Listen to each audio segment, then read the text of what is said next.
former Dave Chappelle. I'm gonna put that there because people were triggered again, and so I liked it. I thought it was just like we were talking about Cat Williams. The writing, you could see the writing. Like he put work into this. I feel like he didn't just get up on stage and start talking. I hated it. You hated it? I hated that I loved it. Okay. Because it's just he keeps just how does he keep doing? No, not contrarian. That was irony. Okay, he just misdirection. Yeah, misdirection. Right. He keeps getting better, and I'm like, how? How? And for anybody that doesn't like this one, like you really just you are a contrarian. If you don't like this one, you're just being contrary because it's so skillfully done, so masterful. It's not over the top. Even the parts that you think you might not like are not over the top. He draws specific attention to those moments, hits you over the head, and it keeps moving. You know what I mean? I even seen some of the headlines. They told me, Dave makes trans jokes again. I'm like, he did like 3 that he drew your attention to, said, I'm going to do them, and then I'm doing something else. And it still was funny throughout. His storytelling ability is like none other. His ability to hit you with a punchline that you didn't see coming is like no other.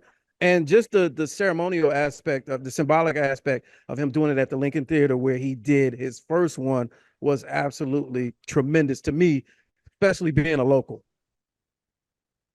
It was amazing. And now he's on Beyonce level. Like, all right, man, New Year's Eve, sit down and watch this. Because I don't know anybody that did not watch it. He just controlled what you did on New Year's Eve. Dropped a bomb before the New Year. It was chef's kiss. I enjoyed it thoroughly. Okay. Roderick Morrow. I mean, I liked it. I thought he was back to telling jokes, which is kind of the thing I wanted him to do for a while. Some of the specials before this, I know, they're very controversial and all that stuff, but to me, the controversy was in like sometimes he'd do like a 20-minute speech with not that many jokes, and I'm like, well, right. I don't need a lecture. I don't need a TED talk. All right. Yeah, like I kind of like the Bugs Bunny Dave Chappelle. I think what's happened is people have kind of forgotten that he was always like Bugs Bunny. Even back in the day, he's not really a political guy that's going to be supposed to be on your side with every joke. He's supposed to be somewhat inappropriate, and I think with him taking that break, people forgot. Everybody just was like, oh, remember that guy? He was always on the right side of everything and made you feel good. I'm like, that's not who he was. I was a fan of him way before Chappelle show. Me and my wife would like literally take trips to go see him. If he was anywhere in like a few 100-mile radius, that was our weekend. We were driving. We did the same. And at no point was I under the illusion that he was like he would never make that kind of, he's not that guy. He thinks he can find something funny in everything. And I think the last 3 or 4 specials, he had got stuck fighting between the internet and like the crowd in his audience, right? He's like, it's funny here. Why isn't it funny over there? And I think this is the first special he had in a while where he said, man, F them people on the internet. They not going to like it anyway. So let's just be funny again. Let's just make jokes. And so everything he brought up that people were, going to be offended by, it's nothing new. But it's all stuff that I thought he at least put in the context of a joke. So you might not like the joke, you might not agree with the joke, but he wrote a joke. And that's all I've been asking to do for the last few years. And from just a set design point, like he did what they teach you to do. Like every bit led into the next bit. It was such a case study on curriculum. You know what I mean? He's a teacher. I don't care what nobody say. And I think at this point, like, he has a defiant streak in him. That's where his comedy comes from. You can't separate it from his voice. Like his voice is one of defiance. It just, when people were comfortable with it, when it was like racial defiance, right? You're a black man, blah, blah, blah. But when he's like, I'm going against the societal norms, I'm going against whatever y'all call polite society. I'm not with that either. I'm going to talk shit about it. And I think there's people that like, he wants you to know that you still can't like bring me to hell. I'm going to continue talking about this. Right. But like I said, it went from like an angry place, I think, with the last few specials where he wanted to like, well, he was more so defensive. He was being defensive. And very defensive. This time, just like as is. Like, hey, man, this time he was like, it's jokes. Y'all know it's jokes. If you take it more than jokes, I'm gonna just let y'all have that. But Yeah. to me, in this room, it's just jokes, and I thought he did a good job of that. I enjoyed it. I thought it was well done. Yeah. You know, and whether I agree with him or not is irrelevant, right? Right. You know, 'cause that's not why you Yeah. watch comedy. You know, No. you if you don't like it, don't watch it. Yeah, don't watch it. And Right. if you know, we're in such a sensitive time, but the thing I loved is everybody got it. Everybody got hit. Yeah, Everybody got hit, which is good comedy, right? It's Carlin. Everyone should get some. I do wonder, Yes. like, 866-8255. Even fans in the stand. I do Yes. wonder what the, like, who are the people that have been mad at the last, at this point, 4 or 5 specials Still who watching. even hit play on this? Yeah, why you still watching? I would not hit play on this if I really was upset by that other stuff, because he is giving no indication that he's gonna move off of it. So I don't, you know, I saw some of the, I can only watch 1 minute of it. I was like, why'd you watch any of it? Yeah. You thought, because you thought today, on this day, he was going to circle back and please you. You thought in your mind that he was just going to stop what he was doing and please you. And at no point has anything happened that made it seem like he would reverse course. So like at this point, this is something he thinks is funny, and either you hit play because you either hit and play because you're like, I know what to expect, or you're hitting play because you know what to expect and you want to make like content off the fact that you're so mad. I feel like we're in an outrage culture. Yes. People want to be offended. You know, I'm always looking at context and intent.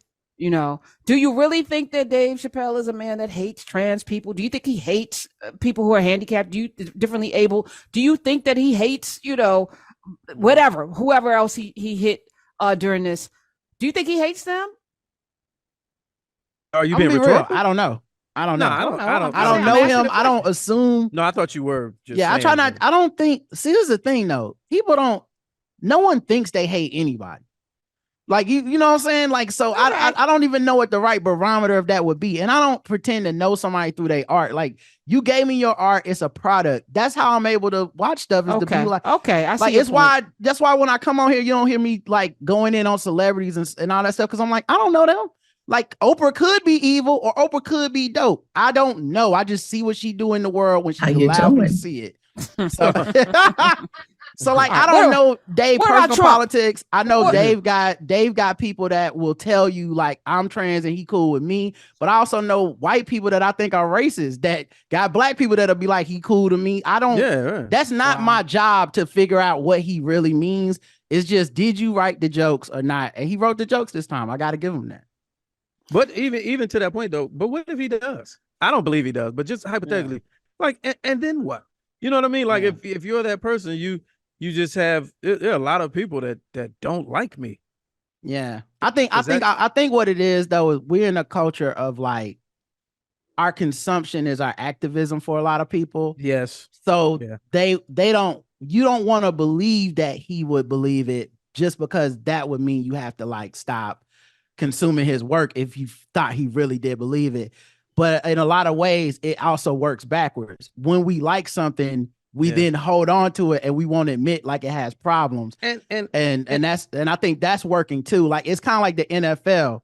I watch the NFL, but you'll never hear me be like, it ain't racist. I'm like, no, it's racist. I just be watching it. I don't have, there's no defense that they're getting from me for being racist. I enjoy the NFL and it still has problems. I think that's fine.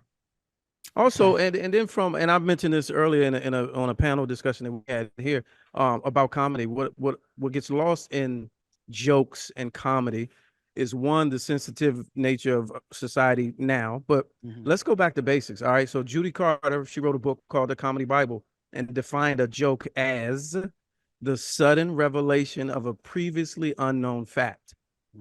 That's it. That's all it is. So when you try to own the turn, or you own the punchline to put you in a place of victimhood, like, you're totally missing the fact that that's what a joke is.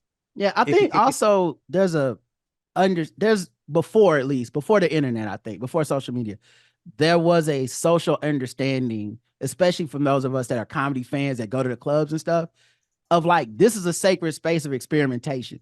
Correct. So you can do the thing that is offensive, and there's a lot of leeway we're giving you because we know you're attempting. The attempt is to make us laugh. The attempt is to entertain us. And now it's like people don't give that any credit. Like people will take jokes people are working on, put them on the internet. People will they'll take the joke, type it out, so that there's no more tone to it. There's no cadence. There's no smile and wink, and be like, did you know Daniel Tosh thinks rape is funny? And like, I doubt he got on stage and said that in a serious manner, just because that's how comedy works.